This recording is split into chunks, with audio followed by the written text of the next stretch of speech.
ও ইমাম গাজালি, তোমার কি দোষ বলো? ইমাম গাজালি সাহেব বলেন, আম্মা আমার ভাইয়ে বলো কাকে কি অপরাধ করছি। তো বড় ভাইয়ে কয়, আম্মা পয়লা 2 রাকাত তো ঠিকই করছে, 3 নম্বর রাকাত তো খাড়া হইয়া তার মন কই গেছিল জিকাও। বড় ভাইয়ে মারে কইরা 3 নম্বর রাকাত তো খাড়া হইয়া আমার ছোট ভাই যে গাজালি তার মন কই গেছে। তখন মাইজি কেন বেড়া তুই 3 নম্বর রাকাত কই গেছলে? বলে, আম্মা নমাজের আগে মুসল্লি একজনে মাসলা একটা জিগাইছে, নমাজের পরে খাওয়া লাগবে। আমি নমাজের 3 নম্বর রাকাতের মধ্যে দিয়ানটা করছি, ওই কিতাব অমুক কিতাবের মাঝে দিয়ানটা গেছে, কিতাবের মাঝে মাসলাও মনে মনে কুজ্জা পাইছি। মুসল্লি জিজ্ঞাসা করলে রেফারেন্সটা দিতাম, এই দিয়ানটা করছিলাম 3 নম্বর রাকাতে। এখানে লক্ষ্য করে দেখেন, ইমাম আহমদ ইমাম গাজালি এই মসজিদে ইমাম গাজালির বড় ভাইয়ে 30-40 বছর ধরে নামাজ পড়তেছেন, কোনদিন ইমাম গাজালির মন নামাজ থেকে বাইরে যায় না। আর আমার জানা মতে আমাদের দেশে এমন মুসল্লি আছে তো কোনদিন তার মন নমাজও আসিল না। মাতুন না দেখি আত বাইন্দাও জায়গি খেতর মাঝে, মাতুন না দেখি আত বাইন্দাও দোকানও জায়গি, ইয়া আল্লাহ ফিচিয়ে ঘুরে তুই আইসি এগিয়ে ফিয়ার এন্ড লাভলি বেচানি পকেটে বসে হারাই দে, আল্লাহ জানে। মাতুন না দেখি আপনারা ইমাম গাজালি 30-40 বছর নামাজ পড়াইছেন, একটা মুহূর্তের জন্য মনটা বাইরে যায় নাই। আজকেও যে মনটা গেছে তাও দোকানে না, আমেরিকা লন্ডন না, কিতাবের ভিতরে। কোন জায়গায় গেছে? মাসলা তালাশের মধ্যে গেছে, এটাও ভালো জিনিস, কিন্তু নামাজের জন্য এটাও উচিত না। ইমাম গাজালির চক্ষুর পানি চাইরা হাত উঠায়া কানতেছেন, পেটটা বাইর করে আল্লাহরে দেখাইতেছেন, আল্লাহ তারও দোষ না, তারও দোষ না, এটা আমি তাদের মার পেটের দোষ, এটা আমার পেটের দোষ, এটা আমার কি এর দোষ। এখন বড় ভাই, এখন আম্মা হে নামাজও থইয়া গেল কি মাসলা দেখা, তার দোষ হইল। আপনার পেটের দোষ মানে তো আমিও বসা, আমিও বড় ভাই বসা, আমি কি দোষ করলাম? বলে তোরও দোষ, তোরও দোষ, হেরও দোষ। বলে আম্মা আমার দোষ কি? তো মা বলে, সারা জীবন ওয়াজে শুনলাম, কিতাবে বললাম, নামাজে মন থাকতো, নামাজে মন থাকতো কোন দিকে? কোন দিকে? তোমরা 2 ভাইয়ের মাঝে 1 ভাইয়ের নামাজও থাকা ছোট ভাইয়ের মন কই যায় হঠাৎ উকায়।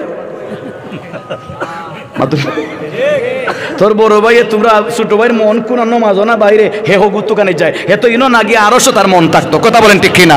আর ছোট ভাইয়ে নামাজ তুই মাসলা তুকায়, আমার পেট বরবাদ, আমার কি বরবাদ? তাহলে নামাজের নিয়ম হলো মন থাকতো আরো, সে মন থাকতো কোথায়? মন থাকতো কোথায়?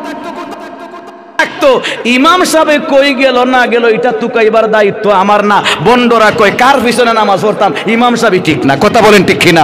আরো জোরে ইমাম সাহেব ঠিক কিনা? এটা মুসল্লি জানবে, এটা মসজিদ কমিটি জানবে, এটা মহল্লাবাসী জানবে, আমি মুসল্লি দেখবার অধিকার নাই। কথা বলেন ঠিক কিনা? বন্ডরা মনে মনে নামাজ পড়ে। বলতে চাইছিলাম ভাইরা আমার, টাইম শেষ নাই ভাই, খেয়াল করে শুনি, বলাতেছিলাম আমরা তাহাজ্জুদের নামাজ মনে আসেনি?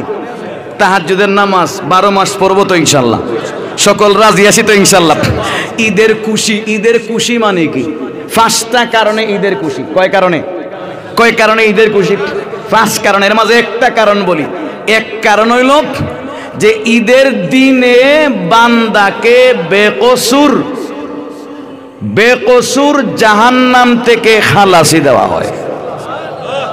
ঈদের দিন ঈদগার ময়দানে যখন যায়, ইজা কানা ইয়াউমু ঈদিহিম বাহাবিহিম মালাইকাতাহু, আল্লাহ পাক ঈদের দিন ফেরেশতাদেরকে নিয়ে ফখর করেন, গর্ব করেন, রে ফেরেশতারা, আদম জাতি বানাইবার আগে আমি আল্লাহ পাক তোদের সাথে মশওয়ারা করছিলাম, আদম জাতি বানাইতাম, তোদের রায় কি? তোরা বলছিলে খবরদার খবরদার আল্লাহ, এই জাতি বানায়া লাভ কি? আতাজালু ফিহা মান ইউফসিদু ফিহা ওয়া ইয়াসফিকুদ দিমা, ওই জাতি বানায়া লাভ কি? যারা দুনিয়ার মধ্যে খুন খারাপি করবে, ফিতনা ফসাদ করবে, একে আরেকজনকে মারবে, আইল টেলাইবে, অমুক অমুকের ক্ষতি করবে, বিদেশে যাওয়ার জন্য বাধা দিবে, গাড়ি জ্বালায়া দিবে, ঘর জ্বালায়া দিবে, এই কাজে এমন জঘন্যতম কাজ করবে, এদেরকে বানায়া লাভ কি?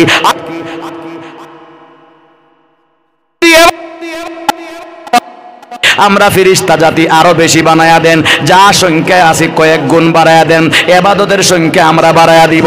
তবু ইবাদতের জন্য ঘৃণ্য জাতি ঘৃণার কাজ করবে, গুনার কাজ করবে, এই জাতি বানায়া লাভটা কি তা? আল্লাহু আকবার। ফেরেশতারা আল্লাহর পাকের কাছে এই আবদার যখন করছেন, আল্লাহ পাক দমকের সরে বললেন, ক্বালা ইন্নী আ'লামু মা লা তা'লামুন। ক্বালা ইন্নী আ'লামু মা লা তা'লামুন। শেষ কথা হলো, ঈদের ময়দানে আমরা গেছি ঈদগায়, আল্লাহ পাক আমাদেরকে সারা জীবনের গুনাহ থেকে মাফির ঘোষণা দেন। এই ঘোষণা পাওয়ার কারণে ঈদের খুশি। জেলের মাঝে অপরাধী আছে, 12 বছর জেলে আছে, এই জেলের ব্যক্তি হঠাৎ তার কাছে কাগজ আইলো, তুমি বেকসুর খালাস। বেকসুর খালাস হইলে এই ব্যক্তি যেমন খুশি, আমরা গুনাহ থেকে খালাস হওয়ার কারণে খুশি।